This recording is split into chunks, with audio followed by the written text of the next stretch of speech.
Have you ever felt it? The invisible burden that presses on your chest, the shadow that lingers long after a choice is made or left unmade? Life is full of decisions, some small, some monumental. And yet it is often the ones we never take, the roads we never travel, the words we never speak, the opportunities we never seize that haunt us the most. That, my friend, is the weight of regret. It is heavy, yes, but it is not meant to destroy us. No, it is meant to teach us. It is meant to awaken the soul, to sharpen our awareness, to remind us that time is precious and that every moment carries the potential to transform us. Think of the lives we imagine in our minds, the moments that never came to pass, the chances we hesitated to take, the words we were too afraid to speak. These are the shadows of regret, subtle, persistent, and quietly shaping who we become.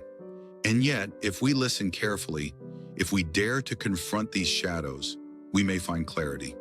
We may discover that regret, while heavy, can also illuminate the path, guiding us toward purpose, toward understanding, toward a life lived fully rather than a life merely endured. So, I ask you to listen not with your ears alone, but with your heart. For the story you are about to hear is not just of a man who carried regret, but of how the heaviest burdens can become teachers, how the shadows of the past can reveal the light of wisdom, and how even late awakenings can lead to a life of courage, intention, and meaning. In a quiet village resting between rolling hills, there lived a painter. His hands could bring empty canvas to life. His eyes could capture the beauty hidden in the smallest details, a flower swaying in the wind, the fading colors of twilight, the still hush of dawn. His gift was extraordinary, yet his soul remained restless. For though he painted scenes of life, he rarely allowed himself to truly live it. He observed, but he did not act. He dreamed, but he did not dare. In his youth, he had been given rare choices. There had been the chance to leave his village, to study under masters in faraway cities, to travel, to learn, to explore. There had even been a love waiting for him, a gentle hand that urged him to take a step into a future filled with companionship and wonder. But fear stood in his way, the fear of failure, the fear of change, the fear of leaving behind what was familiar. And so, while others ventured boldly into the world, he stayed behind. And with every year that passed, the cost of that decision grew heavier, shaping him not with joy, but with regret. The years moved on like shadows at dusk. His hair grew gray, his hands grew slower, and though his paintings grew admired and precise, they could not silence the ache within him. Each brush stroke became less about celebrating beauty and more about bearing pain. The walls of his home filled with art, but his heart remained empty. He realized at last that regret was not just a memory of yesterday, it was a weight pressing on every day, a constant reminder of the roads he did not take and the lives he never lived. But in his later years, a truth began to emerge. Regret was not only punishment, it was a teacher. It whispered to him that time is fleeting, that silence is costly, and that avoiding risk is itself the greatest danger of all. He came to see that although he could not change the past, he still held power over the present. So he began small. He walked the village each morning, truly seeing what he once ignored. The laughter of children in the fields, the calls of merchants in the square, the wisdom of elders beneath the banyan tree. These simple things which once slipped past him unnoticed became treasures. He painted them not to escape, but to honor them. For the first time, his brush carried not only color, but presence. And slowly the weight of regret began to shift. He still remembered the roads he had not walked, but they no longer crushed him. Instead, they humbled him. They reminded him of the value of what remained. The great adventures of youth were gone, but the quieter joys of daily life were still within reach.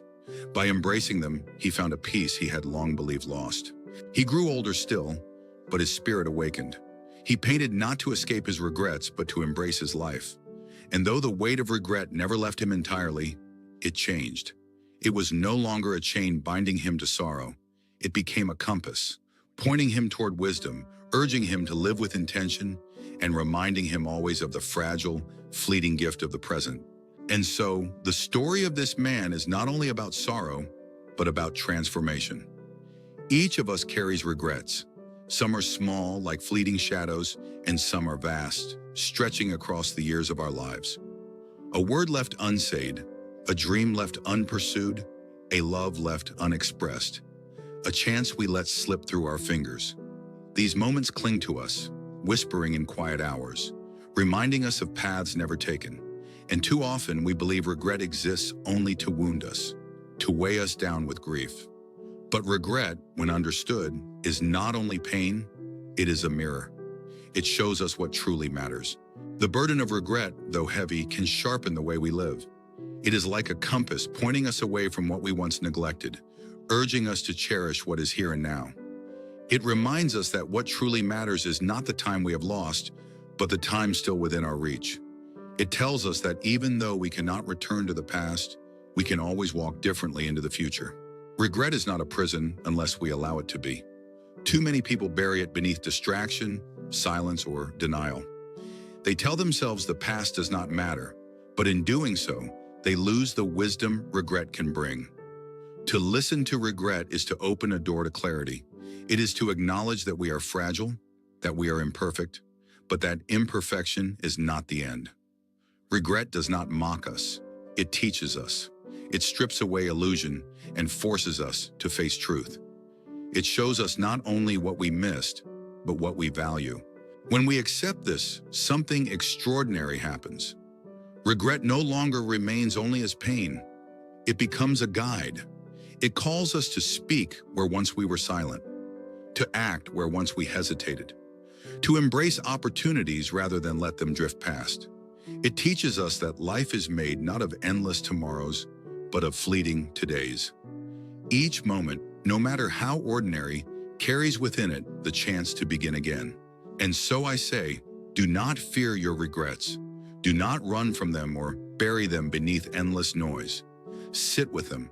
Let them speak to you. Let them remind you that the time before you is precious. Let them awaken you to the urgency of living with intention, of choosing with courage, of loving without delay. For life is fleeting, and the chances that pass us today will not return tomorrow.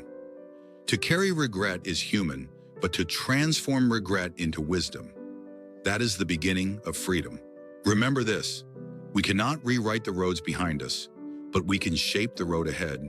We can walk forward with greater clarity, with deeper compassion, and with stronger resolve. We can take the lessons carved from sorrow and turn them into seeds of growth. In this way, regret no longer weighs us down, it lifts us. It becomes not a chain of the past, but a teacher of the present. It shows us how to rise, how to live fully, and how to leave behind not silence, but meaning. And when our own lives come to their quiet close, let it not be said that we lived only in the shadow of what we missed. Let it be said that we learned from every misstep, that we turned pain into wisdom, and that we walk the path ahead with courage. For in the end, the weight of regret does not have to break us. It can instead become the very force that sets us free.